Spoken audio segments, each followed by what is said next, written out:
La communauté des épidémiologistes n'aime pas trop parler de risques confinés à une zone géographique. On ne parlera pas tellement des risques pour une population européenne, pour plein de raisons. D'abord, qu'est-ce que la population européenne? La population européenne est très hétérogène, elle est composée par ailleurs de beaucoup de migrants.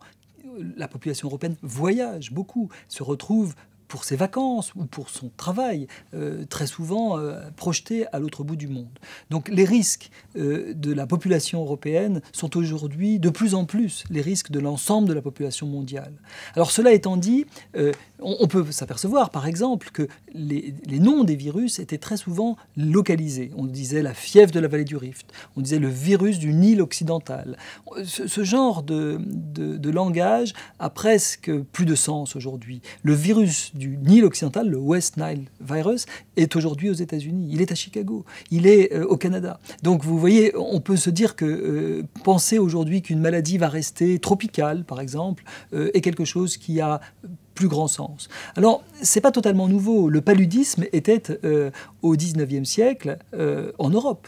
Jusque d'ailleurs, au milieu du XXe siècle, le paludisme était encore en Camargue et en Corse. Donc, vous pouvez avoir des pathologies qui régressent, voire même qui vont se confiner dans un endroit alors qu'elles étaient globales. Donc, on a, à cause de tout cela, des difficultés à être extrêmement géographiques. En fait, tout germe potentiellement peut venir à tout endroit de la planète et y déclencher des épidémies. On pourrait avoir des épidémies de chikungunya ou de dengue à nouveau en Europe. On en a eu de la dengue, il y a eu de la dengue en Grèce dans les années 1920. Il y a eu plus d'1 million de personnes qui ont eu cette maladie virale transmise par un moustique, mais elle pourrait revenir. Et de la même façon, on peut penser qu'un certain nombre de pathologies vont régresser, y compris dans des endroits où elles sont très implantées. Donc les grands risques, à mon avis aujourd'hui, que l'on sait le moins bien maîtriser, ne sont pas les maladies terrifiantes. Ce n'est pas le virus Ebola, même si le virus Ebola, en 2014, fait une épidémie assez grave en Guinée, par exemple. Mais c'est plutôt des maladies à bas bruit. La grippe, finalement, est beaucoup plus redoutable, parce qu'une très grande proportion de la population peut être atteinte, et que, finalement, on n'arrive pas à, je dirais, à la maîtriser aussi bien qu'une maladie très, très, très dangereuse. Une maladie très dangereuse, les gens sont tellement malades qu'on peut presque les bloquer sur les tarmacs des aéroports. On peut presque avoir une mobilisation internationale qui empêche sa diffusion.